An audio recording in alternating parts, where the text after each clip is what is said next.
Little disclaimer for the starts. This video is based on the E3 build of the game and stuff around that time.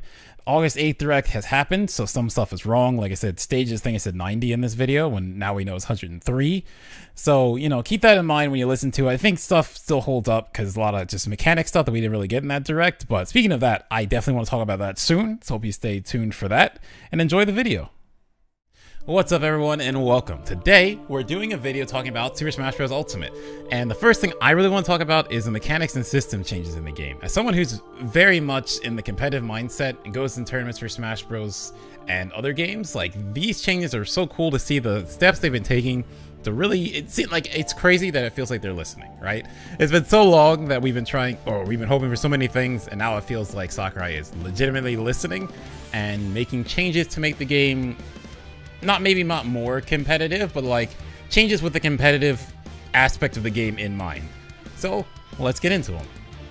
One of the first things that seems apparent from looking at the initial video they released revealing all the characters and things like that in Smash Ultimate is that there appears to be no customs. Like Palutena, a couple of her custom moves that were different are now baked into her kit, and even the Miis, it says like their moveset has been enhanced. So that to me sounds like, you know, potentially there's no customs in the game, which, I mean, a lot of people probably weren't around for this, you know. There was earlier Smash 4 meta when we first got into Evo, and he was like, hey, you guys gotta use customs, and his whole custom meta started up, which, looking back, there's some really cool things, and also some really dumb things, and committee decisions that make no sense, but we won't get into that now.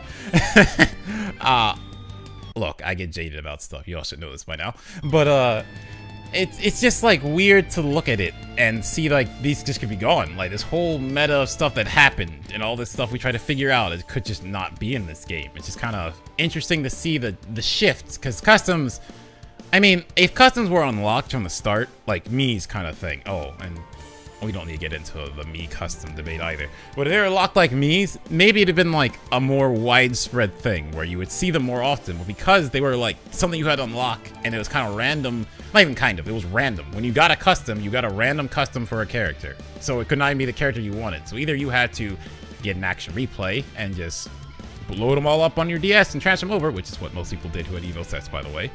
Or you had to grind out the game to get them all, and that can take ages. So it was either a thing of like, either custom should have been all unlocked at the start and then we could talk about it, or, you know, they might just be gone. It's weird. Hey, something I'm adding here in post, as this news came out after I'd already finished recording for this video. On July 23rd, it was announced that the Miis will have 3 sets of special moves for each type. So Gunner, Sword Fighter, and Brawler all have 3 sets. So what's weird is they use the word sets, which could mean, I mean, who knows? It could mean that we get the Smash 4 system where you can pick and choose each individual custom is like a set, or the fact that you say 3 sets means it could just be like 1-1-1-1, 2-2-2-2, 3-3-3-3, and you have to play one of those sets. But customs as they were as a whole, I think definitely are gone, because even Palutena got her stuff streamlined, and like we already discussed that in this video. I think there's a good chance that customs in general are gone, but it just might turn into a Mii exclusive thing. So I just want to add that in and make a correction since this news came out. All right, back to the rest of the video. Something new, well, it's not new, but now has a name, is Echo Fighters. So now characters that we used to call clone characters that, you know, Marth to Lucina kind of thing. What we thought Young Link to Link back in Melee, Pichu to Pikachu in Melee as well. Now there's a thing called Echo Fighters, which is interesting because, one, we get a character like Daisy. Finally, a character a lot of people have wanted is in the game, but she's an Echo Fighter of Peach. Like, what's cool about Echo Fighters is that the old characters we thought were clones now have to be made different. Like, think about it, that Dr. Mario, Pichu, Young Link aren't considered Echo Fighters. So we've been seeing that in their trailers and in the main trailer, they have different moves, or the main character has new moves, so they're more like there's differences between them besides just size and things like that. Characters like Dark Pit, Lucina, and now Daisy seem to be way closer to the original that they came from.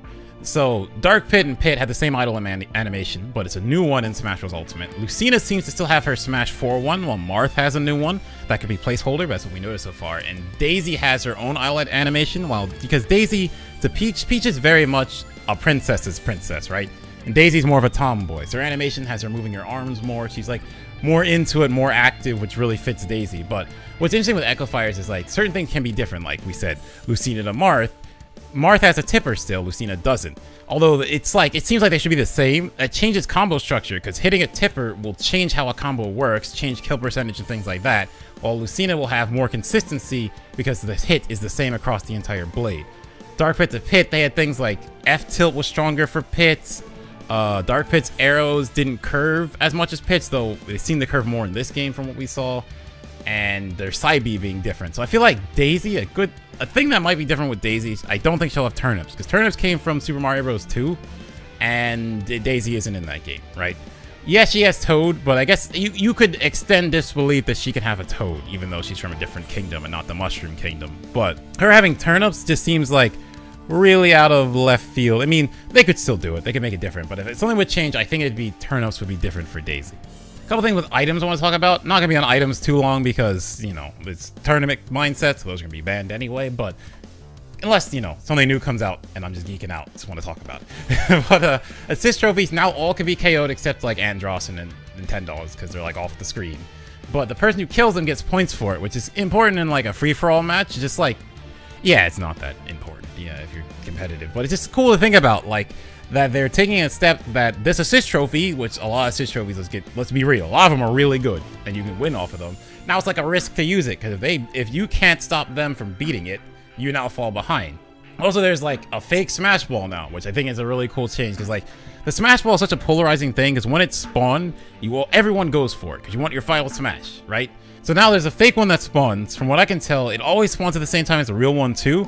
And you can always tell the difference because the fake one has that really thick line is horizontal or laying flat. When a normal Smash logo, that one is vertical. So it's kind of obvious when you get used to it, but like if you're not, then there's like a little hesitation. It's like, is the real one or not? Because like the fake Smash Ball, there's a lot of knockback. A lot of times I saw it break, it killed. So it's kind of like, normally Smash Ball is a stock, but now the fake one could also cost you your stock if you pick the wrong one. They also changed all the final smashes to be way more cinematic, so there's no longer this thing of, well, I'll just call Landmaster and wait. Yeah, they just got rid of those. It's like everything is a cinematic experience. It happens. Something happens real fast. You have to hit the person with it next to you or however it works, and then it goes right back to the action. So like a lot of stuff to speed up the gameplay, even in casual settings, which is cool that they're even doing it there. Now I want to do some other changes I kind of want to go through quickly because I don't have too much to say on them before we get into the real bulk of the video. And the first of these is that you can now press and hold the A button and go through your characters like jabs and into their rapid jab. It's different, but we have to kind of see how that kind of works. Characters can now attack on ladders. Okay. You can see who's in the lead in the time battle by the flashing star on them. Honestly, this one, I really didn't notice that often. There's like, maybe occasionally I saw it and I just thought it was something else. It was like not super apparent when playing, and you had to do a lot of free-for-alls at E3 just to get to to have your chance to play the medal. So it was just like, yeah, that was kind of weird. I didn't really notice it. Maybe it just wasn't as noticeable in that build of the game. And lastly, smash attack can be held for a very long time. So this is an interesting change where you can hold this smash, like you can do a smash attack and just hold it. Before, if you held it, there was a set time it would end and they just guarantee punish you every time. Now you can just keep holding it. I don't know how long, I never tested, but like you can hold these things for a long time, but the damage seems to, or damage and knockback, they both seem to cap at the normal charge. So like if you would have held it and released it in an older game, right, at the max charge, it seems like that's the same. You can just keep holding it. So like it's not as obvious as when you're gonna let go. So it's a cool, potentially a cool mind game thing, but with you know, it's not one of those things that you won't know until the game's out. The first big talk I'm going to dig into with Smash Bros. Ultimate is the stages. For those who don't know, there's 4 versions of every single stage. A normal version, a version with hazards off, which is insane that that's even a thing in this game, Omega version like in Smash 4, and also a battlefield version of every single stage. Every single stage. Like, just think about the amount of work that is to have 4 versions of every stage. Like, Omega's back in Smash 4. It's like, I can't believe they did this. They're listening. This is now... Is Sakurai okay? Is he feeling good? We're sure he's not sick or anything, right? We're all okay with this. Okay. Just checking. So let's put it all into perspective, right? So out of like 116 stages that have been in Smash ever, unless I've miscounted, that's possible, Ultimate is missing around 29 of them, right? So that means there is 87 returning stages, 87, and 3 new stages that we know of, giving Smash Ultimate 90 stages that we know of this far before the game comes out. Comparing that to the other games, 64 had 9 stages, Melee had 29 stages, Brawl had 41 stages, and Smash 4 had 84 unique stages between both games, and that's including the DLC. So that's more that were added later. Smash Ultimate has 90 at launch. What? Now, I really want to just go really far into the hazard off thing, what that means for, like, not only, like, returning stages that will now not transform, like WarioWare Baseline. It's such a really cool stage. Pokemon Stadium 2 not transforming, like we've seen in PM, for instance. Those were really cool stages when they didn't transform at all. Now we can have that in the main Smash game. The other part that worries me is I worry with hazards off stages like, you know, Dreamland. Wispy probably wouldn't blow wind at you. Or Lilat doesn't tilt at all. We've seen that. Like, I feel like those aren't bad enough to warrant having hazards off, but again, that's a large topic that I'd rather do later and just keep this one going because this video is not overly bloated more than it will be. The next change to the fact that we can now do anything out of dashes. Now, the Direct originally just showed that we could do Smash Attack out of them, but when we like played the game at E3, we realized it didn't stop there. You can actually just do any standing move out of your dash in Smash Bros. Ultimate. Like, that change is ridiculously big. Just think about it. Like, you can run at someone and actually just do a tilt out of a run. Like, that's like, adds so many levels to what you can do in a match. Like, just trying to think through all the options, or like how you can approach characters differently, how you can deal with different situations differently with this new ability. It's just like, you can hear me just gushing over it because like I'm so excited about this change. But this thing, it also gets rid of a problem that was present in like Smash Bros. 4 and Brawl. If you were like a big fan of Melee, it's a little different, but you get the idea I'm saying, Laura. Dashes were hard commitments in those games. Like, at least in Melee, if you wanted to, you could dash and then do a wave dash to like get out of your dash, and you can jump out of a dash, so it wasn't as big of a commitment. In those games, when you dash, you can only grab, shield, which is slower than just a walking or standing shield, special moves, or dash attack.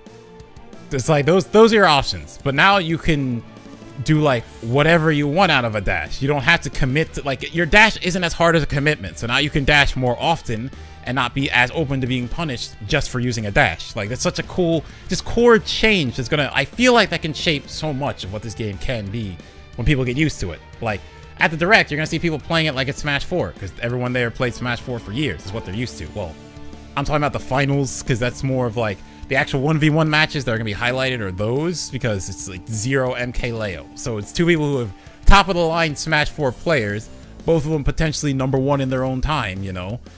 Like, they're gonna play it like the last game. Like, this is what they're used to. So, like, once we actually get how this game plays differently, it's gonna be cool to see how this is used. And that's what I'm excited about. So now the next change is to air dodges, and there's now two types of air dodges in Smash Bros. Ultimate. There's the melee-style directional air dodges, but they don't put you into special fall, where you hold a direction and press air dodge, and your character actually moves that way, and then slowly recovers, because there's actually a lot of lag on that in this, to make up for the fact you don't go into special fall. And there's the Brawl Smash 4 style non-directional, where you just air dodge for a bit, and you just recover, and you're like in the same spot.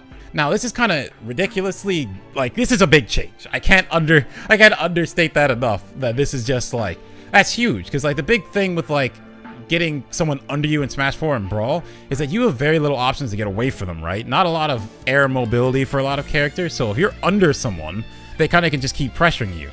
With directional air dodges, you now can choose to force yourself away from them, but the thing about directional air dodges is that there's a lot of lag on them, right? So I remember the example I have is there was a Mewtwo. He directional air dodge at the top of the screen.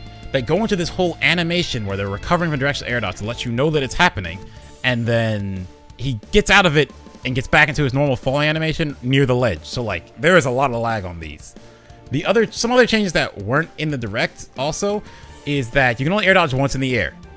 Either of them, you can air dodge once, but when you get hit, you get your air dodge back. So punishing air dodge is gonna be a little easier. If you bait someone to air dodge, you now can punish them because they can't air dodge again. They're just sitting there. There's no like air dodge.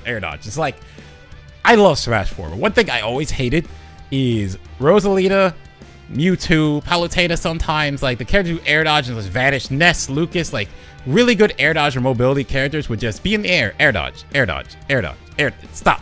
Now you get punished for doing that, right? So now it's, air dodges are more committal. I think they're still as good if used well, but you're in way more of a commit than you were in the past. The non-directional air dodge also has less lag in the air. Like it's more like how it was in Smash 4 and Brawl, where you air dodge and you'll recover, and you just can't air dodge again, basically. But you recover about the same time, I believe. So now it's more air dodge into answer back with option, or air dodge when you're sure they can't follow up after you. Because like, it's not the fact the opponent is waiting for you to air dodge, they can get you. That's like the important part. There's now a lot more reward for waiting. The onus is on the one being pressured more so it is on the opponent who's like waiting to see if you're gonna air dodge or not. Which I think is a good smart change, but you also have more options to deal with that, which is even better, because now you can choose like, oh, he's waiting at like to the left of me. I'll air dodge to the right and get away from it. Another change is that there seems to be way less lag than air dodging to the ground in Smash 4. Like Smash 4, you had about, I think it's 60 frames, it's around 1 second, where if you air dodge to the ground, you just can't move. In this game, because you only air dodge once, that like you still have a bit of lag, but it's a little less, so like you can still be punished just for air dodging to the ground, but because you only could do it once, it's a little safer. So it seems like a really smart trade-off to be giving more air dodges and just like more to air dodges, right? You have more options while air dodging, but you only do it once. So they made it less punishing if you just do it once into the ground.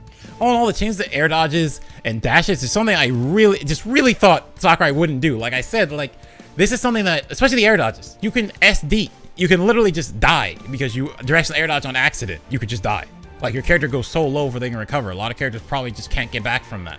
Like that's so crazy to think that they really put that in the game. It's like, it's so cool, but at the same time, it's so weird, all right? It's a thing of like, Sakurai is actually listening. It's crazy.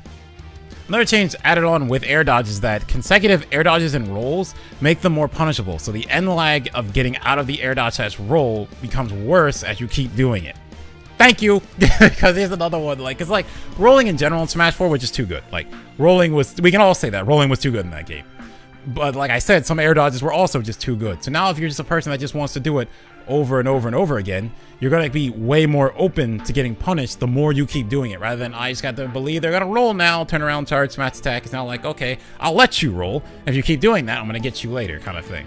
But I think because you can do more out of running and stuff like that, this change makes it more rewarding and you more so want to use your movement to avoid things. Rather than just like, oh, I'm going to just roll around the screen. It's like, no, like, come on. Let's get in there and let's fight. This is one that's kind of weird for competitive players because like it's something we just do, but it is kind of different in this game and we kind of have to think more about it because A button plus jump now gives you a short hop. So I didn't even think to try this at E3 because, you know, just short hopping with aerials is something that just happens.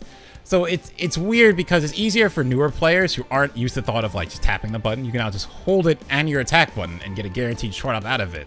But different for a long time players is like, for me, if I want to do a rising aerial, I'm going to hold the jump button and press A and like rise my character's full height with that aerial while going up. Now it's going to be a little different. So I might have to jump first and then go to A. Like you probably just not at the same time. We'll have to see when it comes out, but it's a little different. Okay, so another really noticeable change is the change to jumps, where jump squats in Smash Ultimate seem to either be removed completely or just standardized across the cast. So for those who don't know, a jump squat is when you press a jump button in Smash, your character enters the animation where they like bend down and then jump up. So this being removed / normalized is important because some characters just had worse jump squats. It's like the luck of the draw. Your character has a frame 6 jump squat. So like you doing something out of shield and punishing with your 3-frame move is now 9 frames. You spend 6 frames getting into the air to then do the 3-frame. Personally, to me, I felt like they were removed because normally when I see a jump squat, like it's normally very noticeable. Like there's a very noticeable animation of the character bending down to jump. Especially on like heavies like Bowser and Ganon, who I played a lot of Ganon and I saw a good amount of Bowser. But Kurgan Hammer has stated that it's been changed to frame 3 universal. That's still a gigantic change. Like let's look at it, the two I just mentioned, Bowser and Ganon. Bowser in Smash 4 had a frame 8 jump squat. It's the slowest one. And Ganon had frame 7. Let's go even deeper to that, right? The fastest jump squat in Smash 4 was frame 4. Now, if you just normalize that across the cast, where everyone has frame 3, you just buffed everyone.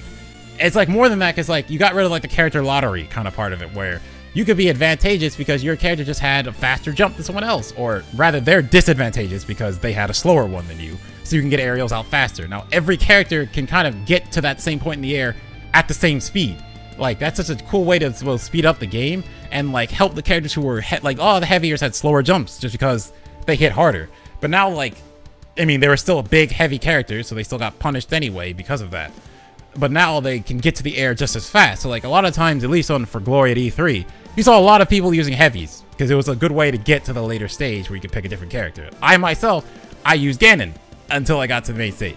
I picked it.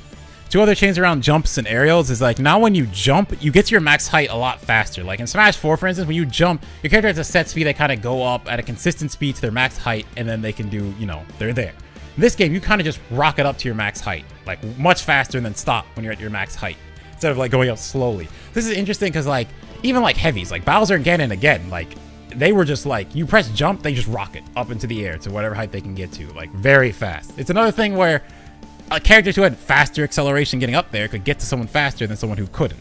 So it's just like really smart ways that they're kind of not really, well, yeah, they're normalizing stuff in the game that was different when it really didn't need to be. Yeah, it kind of gave characters strengths and balances, but it was like such arbitrary ways of doing it. Like there's better ways to do it than that. So it's kind of cool to see them do this. And again, like I'm saying, I mentioned Bowser and Ganon a lot because like Ganon was a lot of fun at E3. I can't get over that. Another thing that probably led to this is there's less landing lag. Like universally, every character has like less lag on their aerials in the E3 build at least.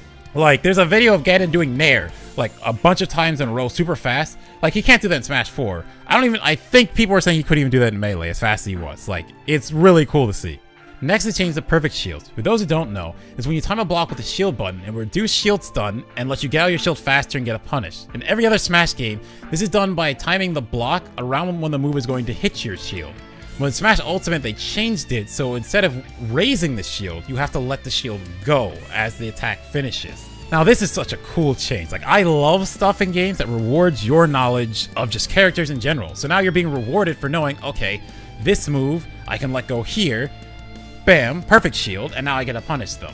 And like even more on top of that, like the perfect shield stops them based on the amount of like either damage or maybe knockback their move does. So like a smash attack is going to stop you longer at their perfect shield than like a jab, for instance.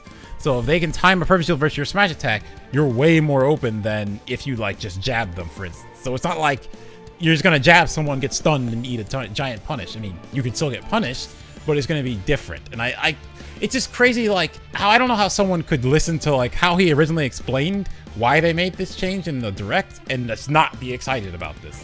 Until now, you were able to pull it off without any major risks, but going forward, you'll need to time it carefully.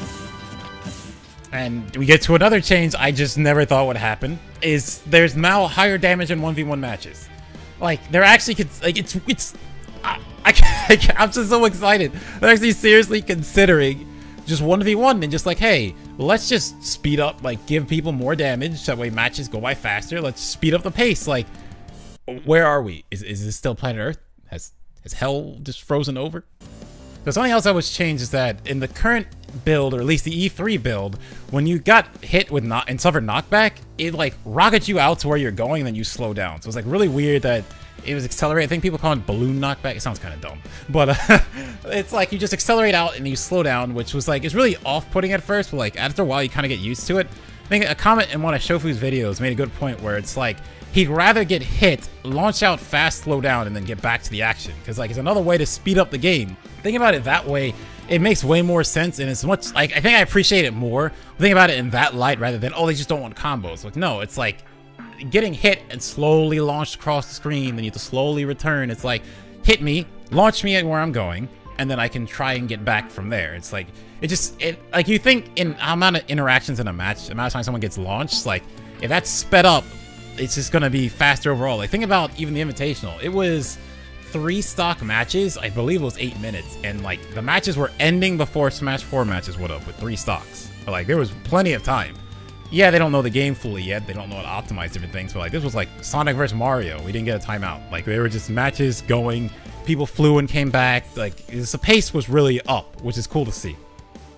Something brand new to Smash Bros. Ultimate are these like zoom in and slow down effects for like in a 1v1 setting. At least I mostly noticed it in a 1v1 setting. It might happen out of that, but I think for sure we know for sure it's 1v1. Like there's like this really cool effect where like a really big or like strong hit lands, the game like zooms in and focuses on it, slows it down so you like really just appreciate it. Like I love it. It's so cool. It's like the Tekken like last hit of a round slow down effect that both characters slowly attack. It's like, it's some of the coolest stuff ever. It's just like a really nice visual flair to really just like accent like a really cool hit, a big hit. Like a big one I remember with is like Little Mac. When Little Mac armored a move, it would like do the effect to let you know like, okay, he just armored this and punished you. It's not like, man, why'd he hit me? Like the game just tells you. Like it's so cool. And like another part that's really awesome is the finishing blow in like the end of a 1v1 match or a team match if there's just one person less. When you hit them, it does like the real red lightning effect, but then it like zooms in and really just highlights that hit. It just, I just, you can tell, I love it. I'm so excited for this game. Continue on with the theme of the game telling you more things so stuff is more apparent. It's not just like up to like either you know this or you don't. There's a ton of new visual indicators in the game. So certain up-Bs now show an arrow that's in both the player's color or their team color when they're using their up-B, so you see where they're going. So this was noticeable in both Pikachu and Nest. Pikachu especially is interesting. It's sometimes really hard to follow quick attack, but like before he actually moves, you can see this little arrow appears, and I think with enough time you get used to it, you could probably react to that. So it's interesting to see them adjust it in that way. Sonic's homing attack now is a reticle that shows who he's homing to.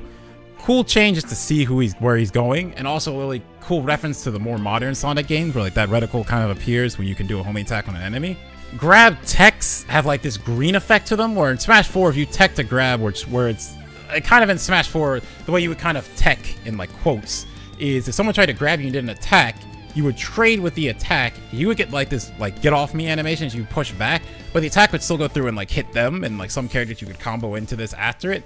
In this game, it seems more like you get this green flash and it kind of like resets. So the grab stops. You both are like kind of standing near each other, and like you kind of escape the grab. But what I'm wondering with this is in Smash 4, when you grab tech someone, so it's like the next point where in Smash Ultimate, like your limit on grabs is now visible. Like when you get grabbed, your character starts flashing until like you can be grabbed again. So like the grab limit is still in, but now the game tells you rather than you having to just know the time of it. So I'm wondering with grab techs, can they just grab again, or are you still, because in Smash 4, if you teched, they couldn't just grab you, like grab limit started. But in the Ultimate, I don't believe people flash after that, so I guess we'll have to wait and see on that. There also seems to be a new animation. When you do a turnaround, there's like this, like, there's always that skidding animation, but this one seems a little different, where your character like just tilts around and goes back the other way when you're like dash dancing, for instance, because like in Melee, if you do dash dancing, or just PM too, if you're dash dancing, your character has no turnaround animation. They just go one side other, one side, like they just go back and forth. So now it's just like little visual flair to like make it more obvious what they're doing and just add something to it to make it look a little better in game. Really nice touch.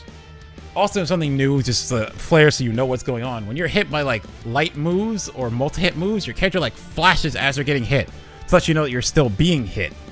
This goes even further for Bowser because he has the tough guy ability. So when he gets hit by something like this, he'll like flash to let you know he got hit, but then he's still moving. And for those who don't know, tough guy on Bowser is an innate ability he has that when he gets hit by a light hit move, he can just keep moving through it. It doesn't like stun him. Something really cool they added that I just never in my wildest dream thought about is when you get launched off the screen, a little mini-map appears in the top right or top left of the screen to show you like how close you came to the blast zone. So this is cool because like one, for the player it tells, oh, okay, I'm pretty close to dying. The opponent's like, a little more percent and I'll get him with that. And the spectator or a commentator can see like your DI, like did you DI well or wrong? Both players can see that too. It's just like such a cool thing to like heighten this part of Smash. Is so important, but doesn't really get talked about because you can't really see it. It's not really obvious unless you already know, like, oh, this person just DI'd wrong because they went an angle that was subpar compared to where they could have gone to live. You can now just like, the game tells you that.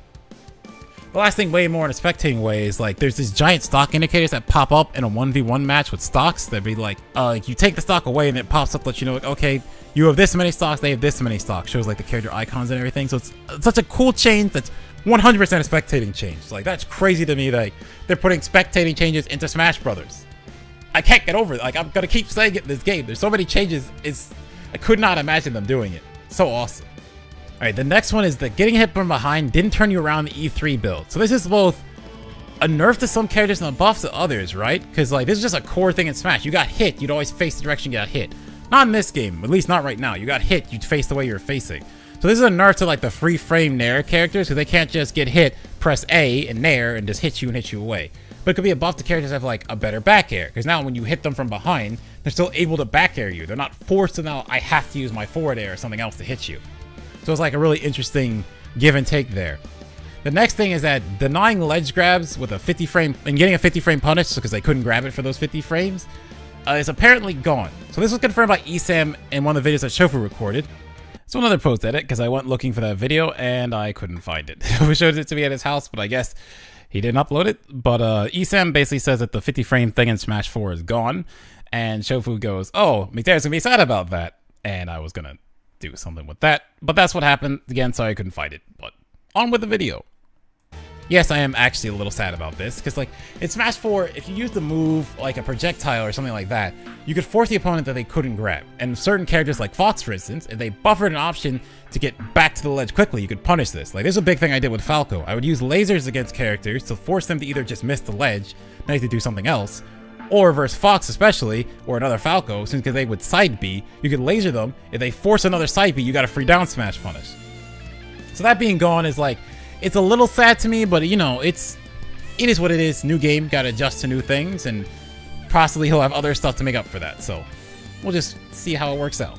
Now I want to highlight some other system changes, but these are things that I've like seen or heard confirmed about the E3 build, but don't really have footage of them or don't know a lot to really go super in depth on them. So I want to put them all in this area here.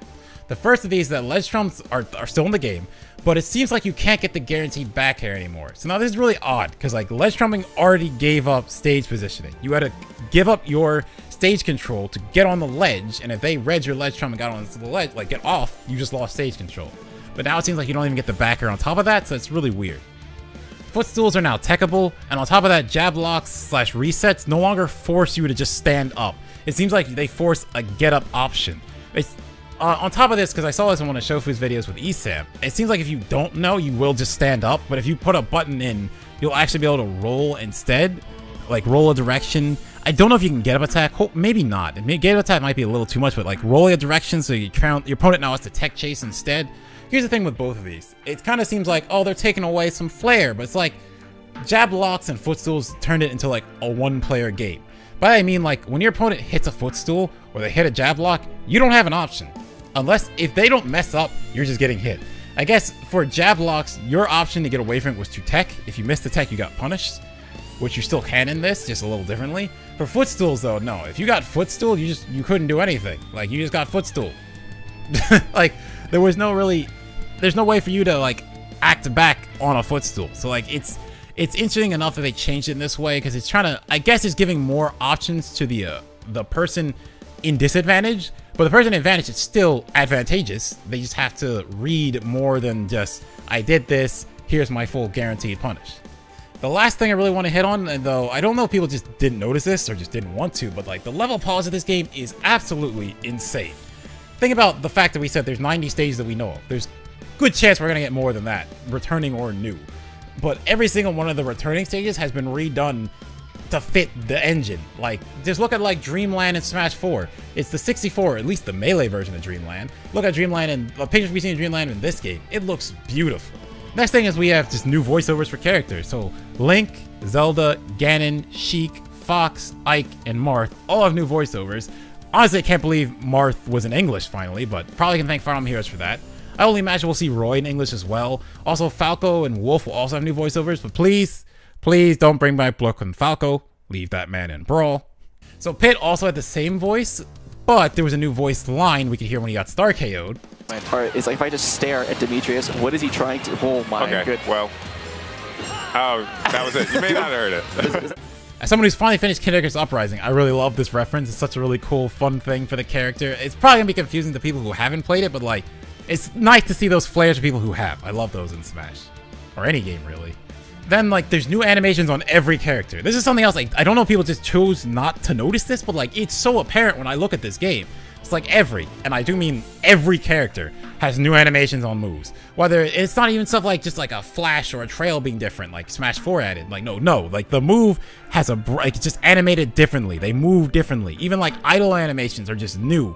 And it's crazy to think these characters have moved the same way for, like, 10 years or more than that, since like Brawl came out at least, because a lot of them got changed from Melee, or if they did. And it's just like really, like I said, it sets it apart. Like, you look at this game, you can tell like, okay, this is different. This character's just moving differently. Like, just seeing Mario, for example, this like standard character who probably looked the same, mostly the same since 64, has new animations on a lot of his moves, and just idle animation is different. They added Cappy and stuff. He has new taunts. Like, they got rid of 2 new taunts at least, so they got rid of some, but don't know which ones yet. And it's just crazy. I just don't know anyone could look at this game as a whole, see all the changes they put in, and still think, oh yeah, this is just a poor Smash 4. It's like, what world are you on? Please. Alright, now that I've gushed on to you for however long it's been about all the changes in this game, because I'm just so excited. Like, I cannot wait to play this game again. Like, it's so exciting to see all the things they're doing. The stuff just new stuff just to flesh the game out, make it feel fresh, change up animation on characters, the stuff that's showing they're actually looking at the competitive side as a competitive player myself. Like, it's so cool to see all this really cool stuff going to this game that I just really wanted to talk about it. Next, I kind of want to do videos on the characters, both the ones in the build and then ones not in the build, probably separately, because again, try not to give you like an hour-long video of me just gushing over stuff. So yeah, just let me know if there's anything I missed that you saw was different, what you think of changes, your thoughts on the game so far. I cannot wait. December 7th cannot come soon enough. Hope to see you all then, and catch you guys later.